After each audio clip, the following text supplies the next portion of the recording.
मुख्यमंत्री हेमंत सोरेन के नेतृत्व वाली सरकार ने अपने कार्यकाल का 2 साल पूरा कर लिया है। 29 दिसंबर 2019 को मुख्यमंत्री के रूप में हेमंत सोरेन ने इस राज्य की बागडोर संभाली थी।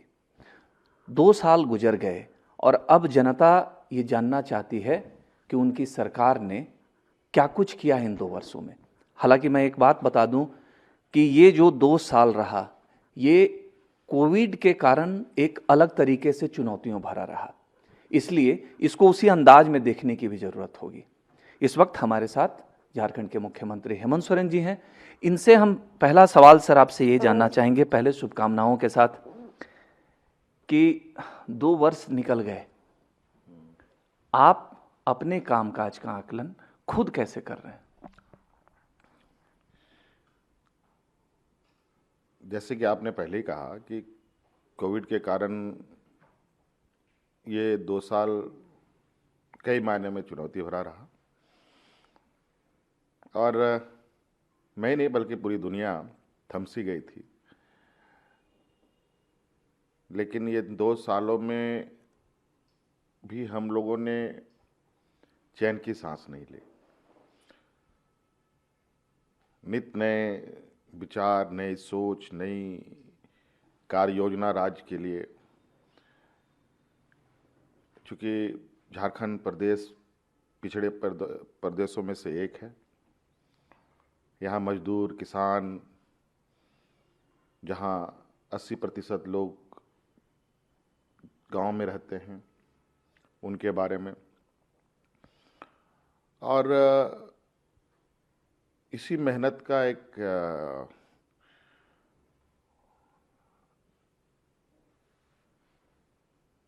सामने उदाहरण है जो दिख रहा है कि आज जो पूर्व में सरकार कहीं ब्लॉक हेडक्वार्टर से, कहीं जिला हेडक्वार्टर से, कहीं राज्य के हेडक्वार्टर से चलाती थी, अब सरकार पूरी तरीके से गांव में है, पंचायतों में है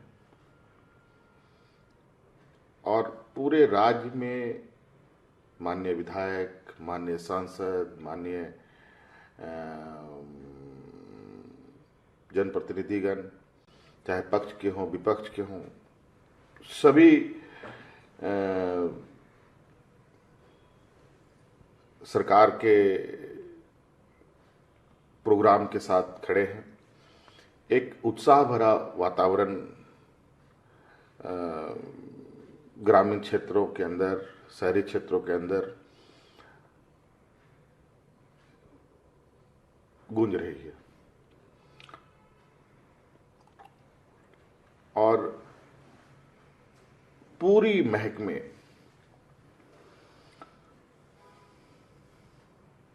मतलब हर वो चीज अब लोगों के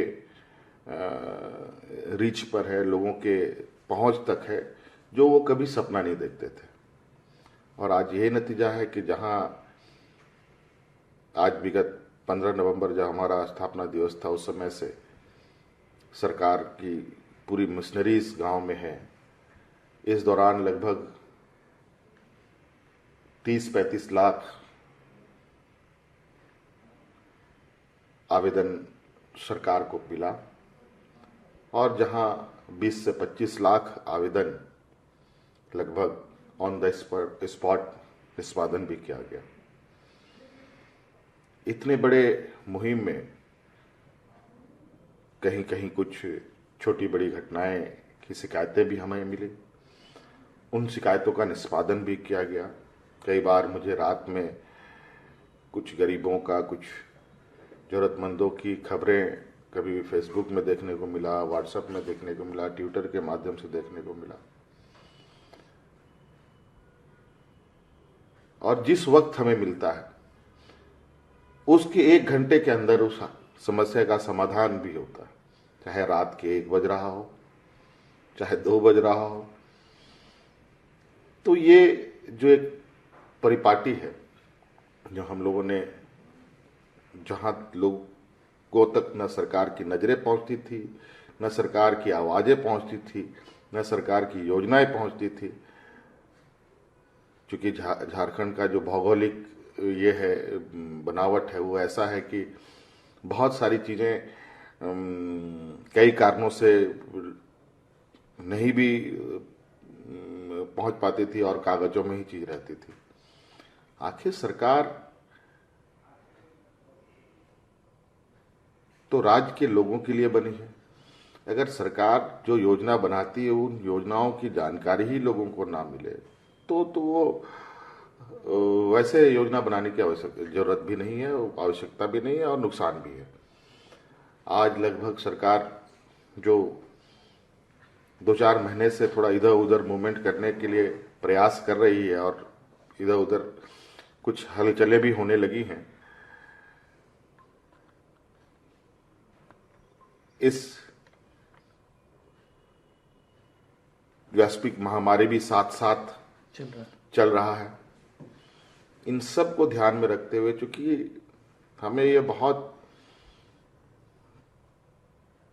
ही मतलब कहा जाए कि उसको हमको ध्यान पूर्वक देखना पड़ता है कि जहां मजदूर, किसान, जरूरतमंद, गरीब, पिछड़ा लोग हो तो उनके बारे में उनको राहत पहुंचाने के लिए उनको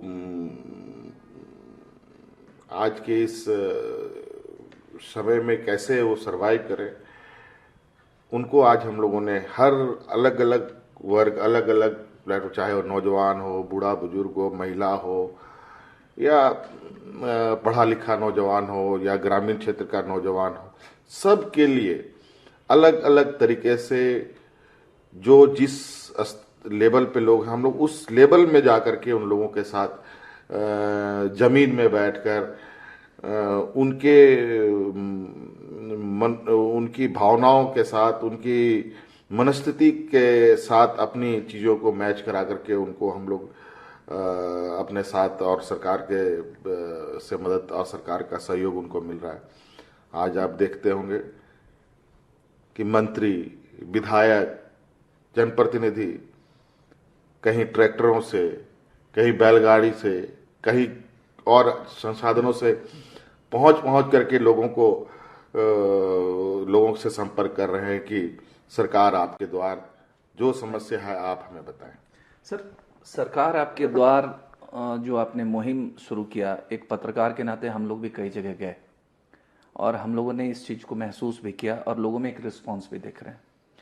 सोशल सिक्योरिटी के पैरामीटर पर आपने एक यूनिवर्सल पेंशन स्कीम जो लाया, एक तरफ आप कहते हैं कि हमारे पास 2 वर्ष पहले खाली खजाना मिला था और दूसरी तरफ आप पूरे राज्य के बुजुर्गों को सोशल सिक्योरिटी देने का आपने एक तरीके से अभियान छेड़ दिया। तमाम दिव्यांगों को चिन्हित करके पेंशन देने का आपने अभियान छेड़ दिया। तमाम विधवाओं को, परित्यागता को। इतना बड़ा डिसीजन कोई सरकार, मतलब आप एक तो कैसे ये डिसीजन लिए और ये रेवेन्यू मॉडल कहां से आप खड़ा करेंगे, कैसे करेंगे, ये तो बहुत बड़ी चुनौती है। देखिए, ये निर्णय हमने मन में 2013-14 में ही ले लिया था, क्योंकि यहाँ की हालात को जितना करीब से हमने महसूस किया है वो मेरे लिए बहुत बड़ा चैलेंज था कि कैसे लोगों को हम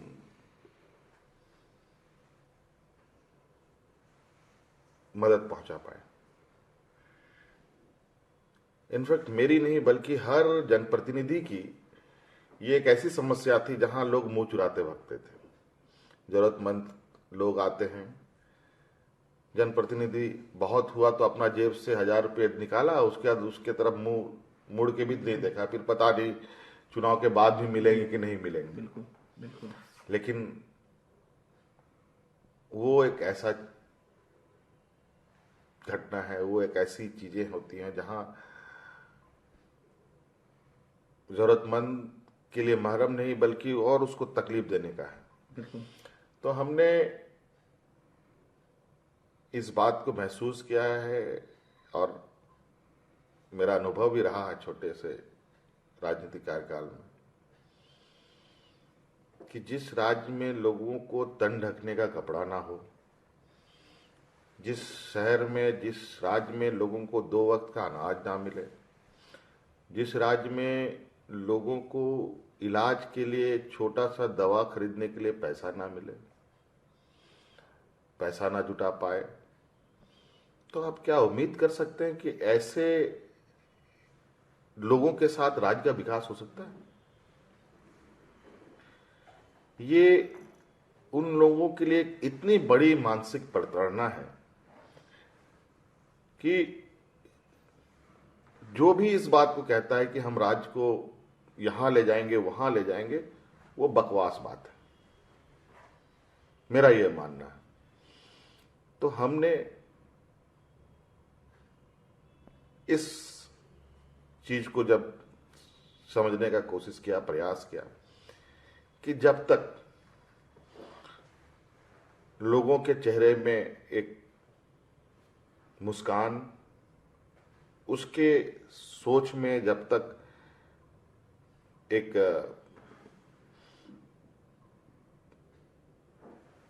भविष्य को लेकर नई विचार या अपने को आगे बढ़ाने की एक इच्छा शक्ति नहीं जगेगी, राज नहीं बढ़ सकता। तो हमने उसके व्यक्तिगत कुछ समस्याओं का समाधान निकालने का कोशिश किया। मैं नहीं कह सकता कि पूरी की पूरी समस्या का समाधान मैं उनका कर पाया हूं या कर पाऊंगा, हाँ, लेकिन एक उनकी जो बड़ी चिंता थी, वो उस चिंता को हमने घटाने का प्रयास किया और हमारा अभी फोकस भी बेनिफिशियरी ओरिएंटेड स्कीम को लेकर ज्यादा चिंता है। आप और वैसे भी स्कीमें चल रही हैं, लेकिन सारी स्कीम कहीं ना कहीं बीच मझधार में अटकती हुई दिखती है, लोगों को सही तरीके से मिल नहीं पाता। उन सब को रीऑर्गेनाइज तरीके से करते हुए आज सीधे उनके दरवाजे पर, जहां बिचौलियों का एक बड़ा जमात था, अब यूनिवर्सल पेंशन स्कीम, सरोजन पेंशन स्कीम से अब कौन दलाल बीच में घुसेगा? ये तो अब लेने वाला का भी अपना राइट हो गया और देने वाले की भी अपनी स्वतंत्रता हो गई।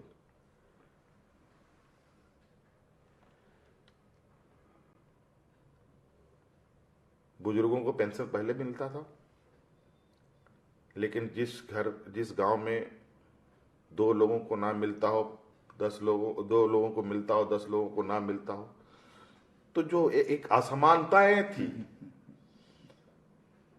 उस असमानता को हमने पाटने का प्रयास किया है।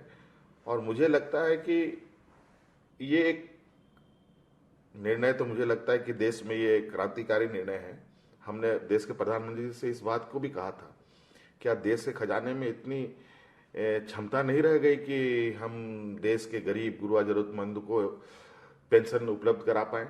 जब कोई बात नहीं आई तो हमने अपने जिम्मे से इस जिम्मेवारी को उठाया। और संसाधन की जहां तक आप बात कहें, जहां हमने कहा कि हाँ, ये बात जरूर है कि पूर्व की सरकार ने कर्ज को आय का साधन समझा और पैसे की बंदरबाट करेगी, पैसे की मतलब बेवजह फिजूल खर्ची की।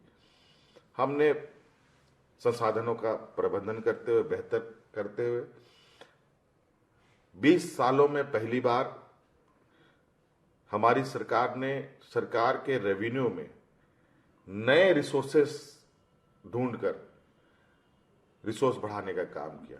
आपने देखा होगा कि हम लोगों ने ट्रांजिट टैक्स इम्पोज किया। आपने देखा, अभी आप देखेंगे कि टोल टैक्स भी हमारा आएगा, जहां मात्र 10 रुपए के कंट्रीब्यूशन में आज सरकार 600 करोड़ रुपए कमा रही है। तो रिसोर्स भी ऐसा नहीं कि हम उसकी चिंता नहीं है। सरकार को ये भी चिंता सबसे अधिक होती है कि लोगों को अगर हमें राहत देना है तो संसाधन भी जुटाने हैं, और संसाधन का जो जो टैक्सेशन सिस्टम है, जो भारत सरकार के तरफ से मिलना है, जो और भी रेवेन्यू रॉयल्टी से मिलना है, वो तो एक वर्षों से चला रहा था, फिर भी इनको पूरा नहीं हो रहा था। ये सिर्फ मिसमैनेजमेंट और सरकार ना चलाने के अनुभव का नतीजा है। आप सोचेंगे कि गुजरात से झारखंड को चलाएंगे तो नहीं चल सकता। झारखंड से ही चल सकता है। झारखंड से ही चल सकता है। सर, एक जब आपसे बात होगी तो जाहिर सी बात है कि विपक्ष जो आप पर हमले करता है, पिछले 2 वर्षों से जब से आप आए हैं, अभी हवन हो रहा है बीजेपी की तरफ से, आपकी खामियां जो गिनाई जा रही हैं, तो बीजेपी का कहना है कि सरकार अपने बजट में जो राशि है वो मुकम्मल तरीके से खर्च नहीं कर पाई है, अपराध बढ़ा है, जो विपक्ष का कहना है। इसको आप किस रूप में देख रहे हैं? देखिए राजेश जी, विपक्ष जो भूमिका में है, पहले तो वो अपनी विपक्ष की भूमिकाएं अदा करने में विफल है। आज विपक्ष कौन है? विपक्ष का लीडर ही नहीं है इनके पास।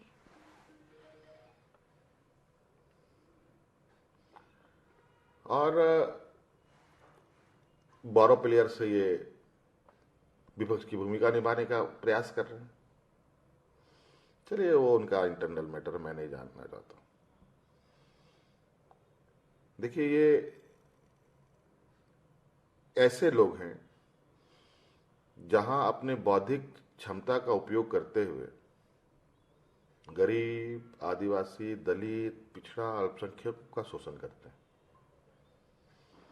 ये नहीं चाहते कि ये वर्ग आगे आए, और ये उनकी ये संकीर्ण मानसिकता है। संकीर्ण मानसिकता नहीं, उनकी विचार ही वही है। आपने देखा होगा, इनके बड़े बड़े नेता दलितों के घर में जा करके खाना खाने का, अब इनको प्रूफ करना पड़ता है कि हम दलितों के संग हैं, हम पिछड़ों के संग हैं, हम आदिवासियों के संग हैं। इनको अब कहा जाए कि अगर ऐसा, हमें क्यों नहीं जरूरत पड़ता है कि हम दलित के यहाँ जाके खाएं, हमें आदिवासी के यहाँ जाए, हम अगड़ा के जाए, यहाँ पिछड़ा के यहाँ जाए, हमें क्यों नहीं जरूरत पड़ता? इनको क्यों जरूरत पड़ता है? और ये जाते भी हैं तो इनकी मनसा में जो अंदर में जो इनका जो छुपा एक संकीर्ण सोच, वो आपको दिखता होगा। पता चले कि दलित के यहाँ गए तो सही, लेकिन खाना आ रहा है कहीं बाहर होटल से, यहां तक कि नमक भी लाते हैं दूसरे जगहों से ही, तो अखबारों में, टीवी में और सोशल मीडिया में उड़ता रहता है। और ये हमें हवन करेंगे, लोगों में जहर डालिए, तो मास्टर है। समाज के बीच में जहर कैसे पेनिट्रेट किया जाता है, ये इसमें ये डिग्री प्राप्त होल्ड है पूरी जमात। जहां देश में शांत और सौहार्द वातावरण है, वहां इनकी दाल नहीं गलती। जहां लोग लड़ते हैं, कटते हैं, मरते हैं, यहां इनकी रोटी बहुत जल्दी पक जाती है। और आग लगाने में इससे आगे देश में कोई नहीं। एक सर सवाल, आपने कहा कि ये समाज में जहर डालते हैं, जो आप मुख्य विपक्षी पार्टी के बारे में बोल रहे हैं। झारखंड का एक मुद्दा, 2 मुद्दा जो रहा, जो राष्ट्रीय स्तर पर बहुत चर्चा में रहा, एक नमाज कक्ष का मामला था, और दूसरा मॉब लिंचिंग पे कानून बनाने वाली सरकार। ये चौथी सरकार पूरे देश में ये बनी। इसको तुष्टीकरण की संज्ञा देता है विपक्ष। आप बताएं कि ये बिल लाने की नौबत क्यों पड़ी? ये मॉब लिंचिंग प्रिवेंशन बिल लाने की आपको नौबत क्यों पड़ी? देखिए राजेश जी, मॉब लिंचिंग कानून तो कानून है। इसमें तुष्टीकरण की बात कहाँ से इनको खुशबू आती है? क्या उसमें कोई हिंदू लिंचिंग एक्ट है कि मुस्लिम लिंचिंग एक्ट है कि आदिवासी लिंचिंग एक्ट है? क्या है? कानून सबके लिए बराबर है। कानून बनते भी हैं, कानून डिलीट भी होते हैं। बस वो आपके समक्ष रखा गया एक दस्तावेज है कि आपने गलत किया तो आपके साथ ये कानून संबद्ध कार्रवाई होगी। आप कीजिएगा तो कानून चलेगा आपको पकड़ने, नहीं कीजिएगा तो कानून कागज में बंद रहेगा। आपको डर किस बात का? मतलब आज कुछ करने जा रहे हैं या आप कुछ करना चाहते हैं, इसका मतलब इस कानून से इनके मंसूबे में पानी फिरेगा, अगर उनको ये शंका है तो। ये तुष्टीकरण कहां से हो गया? ये कानून तो देश में इनकी सरकार को लाना चाहिए, सबसे पहले पार्लियामेंट में आने चाहिए। 2014 के बाद जो देश में हालात बने, हमारे राज्य में सैकड़ों लोग मारे गए, उसमें सिर्फ मुस्लिम नहीं है, हिंदू भी मारे गए हैं, आदिवासी भी मारे गए हैं, अन्य लोग भी मारे गए हैं। तो मॉब लिंचिंग किसी एक व्यक्ति को ये नहीं करता, इंडिकेट करता, वो हमें भी करता है, आपको भी करता है। तो ये इनकी ये मैंने कहा ना, ये वो बौद्धिक गुण प्राप्त लोग हैं जहां बातों को कैसे गलत तरीके से इंटरप्रिटेशन हो, हमें भी बहुत कुछ पता है। ऐसा बात नहीं है, इनके कपड़े के अंदर नहीं, इनके मन में क्या है उतना हम भी आज समझने लगे हैं। अब देश का दलित, आदिवासी, पिछड़ा, मजदूर, किसान समझने लगा है। अभी तो हाल में किसानों ने इनको एक बड़ा झटका दिया है। अभी वही तो मैंने कहा कि ये जहां लोग इनके बहकाव में आते हैं, वहां इनकी थोड़ी रोटी पक जाती है। जहां नहीं आते हैं, इनको अच्छी खासी उनको झटके भी मिलते हैं। सर, दो बहुत छोटे सवाल हैं राष्ट्रीय परिप्रेक्ष्य में। मैं आपसे जानना चाहूँगा कि केंद्र सरकार ने बेटियों की शादी की उम्र सीमा 18 से 21 करने की बात की है। झारखंड में जो यहाँ का सामाजिक ताना बाना है, बाल विवाह की खबरें आती रहती हैं, कानून अपना काम करता हुआ अपनी जगह पे है। आप केंद्र सरकार के इस फैसले को किस रूप में देखते हैं? देखिए, भारतीय जनता पार्टी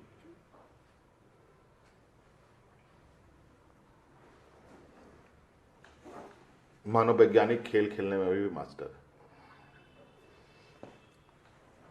और कैसे लोगों के दिमाग, क्योंकि काफी इन्होंने इस पर रिसर्च किया है और इनके अभी काफी सहयोगी भी बने हैं, कैसे लोगों को एक कैलकुलेशन के साथ, और हर चीज आज के दिन में लोगों को समझना, समाज को समझना, और उनके लिए जैसे हम आज कोई कार्य योजना बनाते हैं ऐसे लोगों के लिए, जो चूंकि हम इसलिए इतना मजबूत कार्य योजना बनाते हैं चूंकि यहाँ के लोगों के ताना बाना को समझते हैं, यहाँ के लोगों के भावना को समझते हैं, यहाँ के लोगों के मनस्थिति को समझते हैं। तो आज इस वजह से वो प्रोग्राम उनके लिए काफी लाभदायक होता है। उसी प्रकार लोग किन चीजों से उनके जो षड्यंत्र को समझ ना पाए, समय समय पर कुछ देश के सामने, दुनिया के सामने रखते हैं। मुझे बताइए, पहले 14 था, फिर 18 हुआ, अब 21 होगा, आगे भी कुछ होगा क्या? आगे मुझे लगता है कि 30-35 साल होगा क्या? मतलब आज के दिन में आपके यहाँ, हमारे यहाँ, कोई सम्राट परिवार के यहाँ जो पढ़े लिखे परिवार है, वहां तो आज के दिन में भी 20-22 साल में ही शादी होती है। अब क्या शो करना चाहते हैं? डंडे की चोट पर आप देश को चलाएंगे?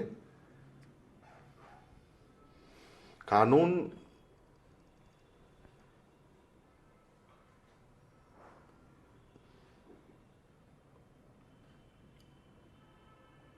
वैसे हो जो लोग, अब ये कानून किन के लिए? अनपढ़ों के लिए, पढ़े लिखे लोगों के लिए, किन के लिए? आज इतनी लोगों में समझ है, बाल विवाह की बात जो लोग कहते हैं, देखिए, नेगेटिव और पॉजिटिव दोनों साथ साथ, दोनों भाई है, जुड़वा भाई।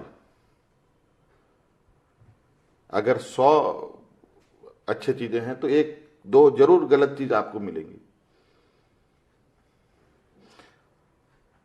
लेकिन अब स्थिति यह है कि ये दोनों जुड़वा भाई पूरा पश्चिम चला गया है और नतीजा देश में पूरी हलचल हुई पड़ी रहती है। और आप ये इससे क्या आप साबित करना चाह रहे हैं, ये समझ से हमारे परे है।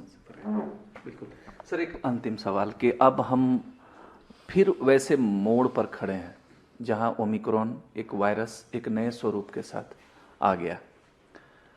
यूरोपियन कंट्रीज में क्या प्रभाव है, अमेरिका में क्या प्रभाव है, आप देख रहे हैं। झारखंड 2 दौर देख चुका है। सेकेंड फेज में जो तकलीफें हुई थी वो आज भी वो दर्द हम महसूस करते हैं। थर्ड फेज न आए झारखंड में, ऐसा न हो, इसके लिए आपकी सरकार क्या सोचकर बढ़ रही है? क्या लोग अस्वस्थ रहें? और चूंकि अब नया साल आने वाला है, आप लोगों से क्या अपील करेंगे? देखिए राजर्षि, संक्रमण हमारे साथ साथ चल रहा है और हमें यह नहीं भूलना चाहिए कि इस संक्रमण का ना कोई इलाज है, ना कोई दवा है। इस संक्रमण का इलाज, इस संक्रमण का डॉक्टर अपने आप में हम खुद हैं। हमने और सरकार ने जो कोरोना को लेकर SOP जारी किया है, जो दिशा निर्देश दिया है या समय समय पर देता है, उसका अनुसरण निश्चित रूप से करें। मास्क लगाएं, हाथ धोएं, भीड़ भाड़ जगहों में अधिक ना रहें,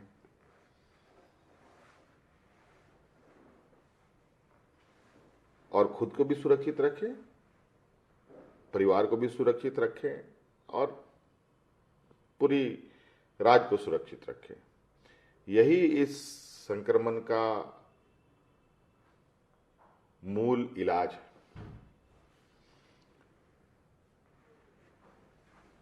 सावधानी हटी, दुर्घटना घटी।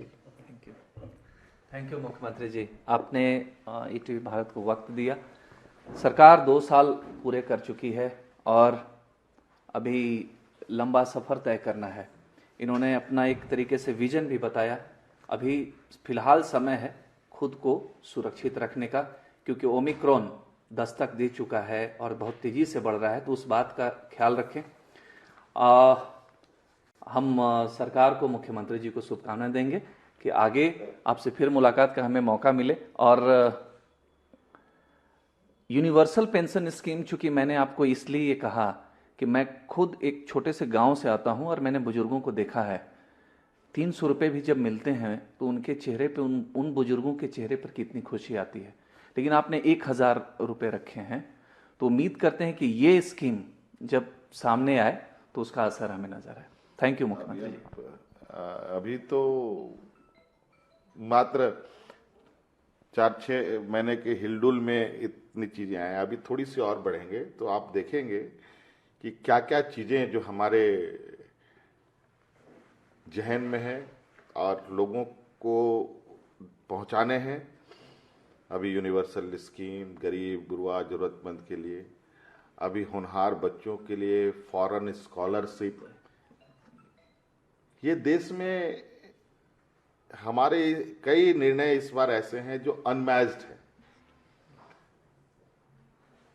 और ऐसा नहीं है। अगर हम बजटीय प्रावधान को देखेंगे तो बहुत बड़ा, हम उसमें कोई, मुझे इसमें कर्ज लेने की आवश्यकता नहीं है, हम अपने संसाधन से चीजों को जुटा ले रहे हैं। तो ऐसे कई चीजें हैं, और हमें पूर्ण विश्वास है जो लक्ष्य लेके हम चल रहे हैं और जिस रास्ते पर एक राज्य को दिशा देने का प्रयास है, वो हमारी आने वाली कई पीढ़ियों तक इसको देखेगी, इसका लाभ लेगी।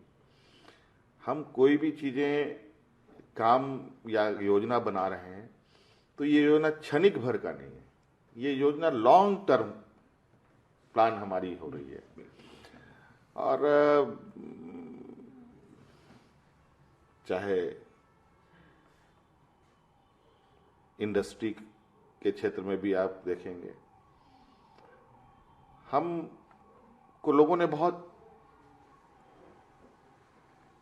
लुभावने सपने दिखाए हैं, लेकिन मैं उन सपनों पर नहीं जीता, मैं हकीकत में जीता हूं। मुझे पता चला कि इतने इन्वेस्टमेंट का आश्वासन मिला है, हम बोले छोड़ दो, इन्वेस्टमेंट पहले होने दो, और इन्वेस्टमेंट हो रहा है। Thank you sir. देखिए, थोड़े से समय में एक सरकार की योजना, उसकी दूरदर्शिता के बारे में पूरी बात कर लेना ये संभव नहीं है, लेकिन मैंने कोशिश की कि जनता के बीच जो बेसिक सवाल हैं वो मुख्यमंत्री से पूछें, और मुख्यमंत्री ने इसका जवाब भी दिया। अब आपको तय करना है कि मुख्यमंत्री के जवाब में कितना दम है। राजेश कुमार सिंह, ATV भारत, रांची।